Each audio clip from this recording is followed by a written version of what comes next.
Let me just say this up front, okay? Weight loss surgery is not the answer. Yeah, I know it's a bold way to start a new podcast, right? But it's the truth because here's the thing surgery can change your stomach, but it doesn't change your story. You can cut the size of your plate, but if you don't heal what's eating you inside, you will stay hungry for something deeper. I'm saying this not from judgment, but from experience because I've been that woman standing on the scale, lighter on the outside, but still carrying so much weight on the inside. Welcome, everybody, to Journey Beyond the Scale. I am so glad you're here. I am Dr. Joice, the smiling doctor, founder of Golden Hands Weight Loss and Wellness Clinic. If you are new here, this podcast isn't about calories. It's not about crash diet or quick fixes. It's about what happens when you decide to love yourself enough to stop chasing numbers and start chasing peace. Because I've seen it all from women counting every gram of food to crying in feeding rooms. I did that. I cried a lot in feeding rooms when I'm feeding on my clothes. And I want to be the voice that reminds you, you are not broken. You are just ready to heal. Let's talk about the myth of surgery, which equates to if you have surgery, you're going to be happy. That's one of the myths. When people hear the word weight loss surgery, they often imagine this magical before and after, instant confidence, endless happiness, all problems solved, right? No, not all problems are solved. But let's talk facts. Let's talk facts. Studies show that up to 30% of people regain a significant amount of weight within 5 years after bariatric surgery. And nearly 1 in 5 report ongoing struggles with depression and anxiety, even after reaching their goal weight. And this is a source from National Institute of Health. So you see, weight loss surgery can transform your body. Yes, but it doesn't automatically, heal your mind. It can remove part of your stomach, but it doesn't remove the shame, the guilt, or the years of negative self-talk that many of us have carried since, probably I can say teenage years.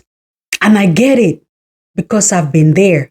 But I had a breaking point. There always comes a breaking point because I used to think that once I look smaller, I'll finally feel enough. I'll step on the scale, see the number drop, and smile for 2 seconds until that little voice in my head whispered, it's still not good enough. So just a quick, let me just tell you about a quick experience. There was a morning when I looked in the mirror and said out loud, you did everything they said would make you happy. So why do you still feel empty? That moment, that quiet heartbreak in my own reflection was my wake-up call. It wasn't my weight that needed to change. It was the relationship I had with myself. So let me give you a little bit of background about myself. I'm this little girl from, I was born in Cameroon, West Africa, in a small town called Kumba. I went to primary school here, they call it elementary. Went all the way and got a bachelor degree in journalism and mass communication. I immigrated to the United States in 2003. So when I moved here, with all the good food, with all the, just a relaxed culture, I gained a lot of weight. And even when I started going to school for my LPN, that's licensed practical nurse, I was working at Walmart. Okay. I worked on the weekends and during the week, on Monday, I travel back to Alabama to go to school for my LPN. So during that time, I didn't really think of weight or standing on the scale as something, very important. But I kept piling up the weight. I kept gaining the weight. And throughout my nursing school, I became really obese. Then I had my first son in 2004. So, it became really difficult walking, taking care of my son, and going to school. So the weight kept piling on, and I didn't know what to do. Felt so depressed, and my relationship then with my then partner was not good because he didn't want a fat girl. But still, I kept my head up. I was working, I was going to school, I was taking care of my children. So there came a breaking point. I couldn't do anything. I just, when I go to work and come home, which were my two safe place, work and home, hardly go out to public places because I feel like I was going to be judged, which of course I was being judged. So it came a breaking point. I had to decide what I want to do, either to lose the weight or continue the way I was. I was close to 300 pounds. I decided to resort to weight loss surgery. And I had my weight loss surgery in 2018. But I'm going to tell you, it is not the answer. I had the surgery, I lost some weight, but my mindset did not change. There wasn't a shift from that mindset. So for 2 years, I didn't lose any weight. And I was like, why did I do the surgery? Why did I do the surgery? I was still big, and my doctor kept telling me, Joyce, you have to lose the weight. It is not an easy fix. It is not a one-day fix. You use years, or I use years to pile on the weight, but it's not going to take a day. I was exercising, I was watching my diet, I was restraining myself from certain food, but the weight still didn't, the scale didn't show anything. And that's when I became really dependent on the scale. The scale told me my worth. The scale made me trash dump myself. And when I say trash dump, is, telling myself I'm not worthy.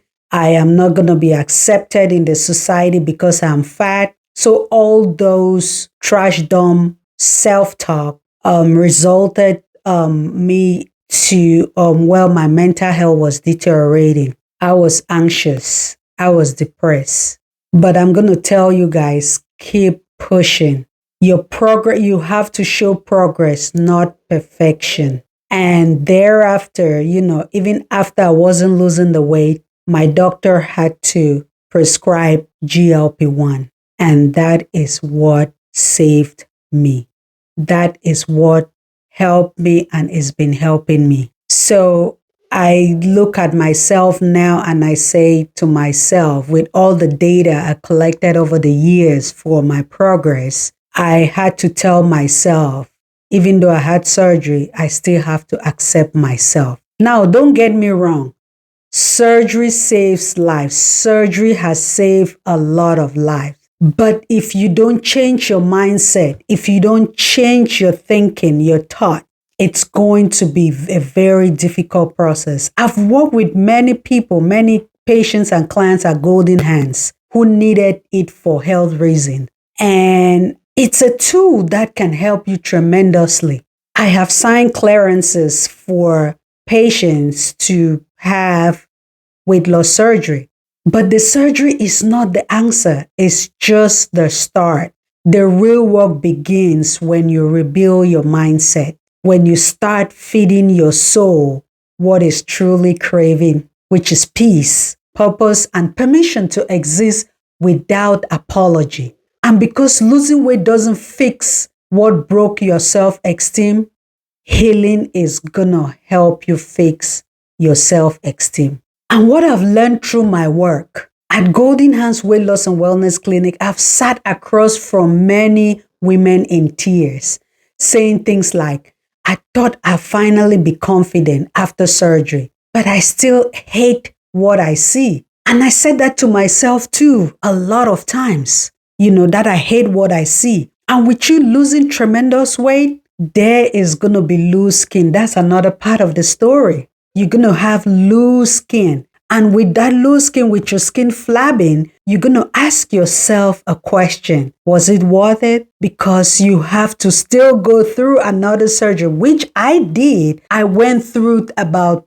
3 or 4 surgeries to take care of the loose skins. And, for me, when I lost the weight, guess what? This is some PDL, okay? Flabby, flat breasts. Yes, I had breast, reconstruction surgery. And I had a tummy tuck. And I had a thigh lift because I have this big old thigh. But I tell my patient this, you don't need a new body to start living differently. You need a new belief. And here's what I've learned from hundreds of transformation. You can't hate your body into healing. There's just no way. It comes a point where you have to love your body, trust your body. You cannot shame yourself into confidence. And you definitely cannot find joy in a number that was meant to define you, or that wasn't meant to define you, And according to Obesity Review, there was a research that backed this too, a review in 2021. The most successful long-term weight loss surgery shares one common thread. Not the surgery, not the diet, but the mindset shift. Those who focus on building self-compassion, emotional resilience, and support system are far more likely to maintain both physical and mental health improvement. That's the piece nobody talks about. And that is what we're going to be talking about in this podcast. Because it's not sexy, it's not instant, it's real. It's not the instant, ooh, I am now thin. No, it doesn't work like that. So what is the new definition of success for me? For me, success is not about how much weight you lose. It's about how much life you gain back. I have gained a lot of memorable life. Okay, I have gained it. I feel more joyful. I feel more happy. It's that moment you order dessert without guilt. It's the first time you look in the mirror and smile without fixing something. It's when you realize your body is not your enemy. It's your evidence of survival. That's what I call living beyond the scale. It's not about what you lose. It's about what you find. So let's do some reflection. So if you are listening to this right now, maybe standing in your kitchen or driving to work, and you've been chasing that one thing that finally makes you happy, I want to tell you this. It's not surgery. It's not a diet. It's you. Your peace, your healing, your joy. It's been waiting inside you all along. Thank you for listening to Journey Beyond the Scale. And this is our first episode. Please follow us on Instagram at Golden Hands Weight Loss. And please download this podcast on your YouTube channel.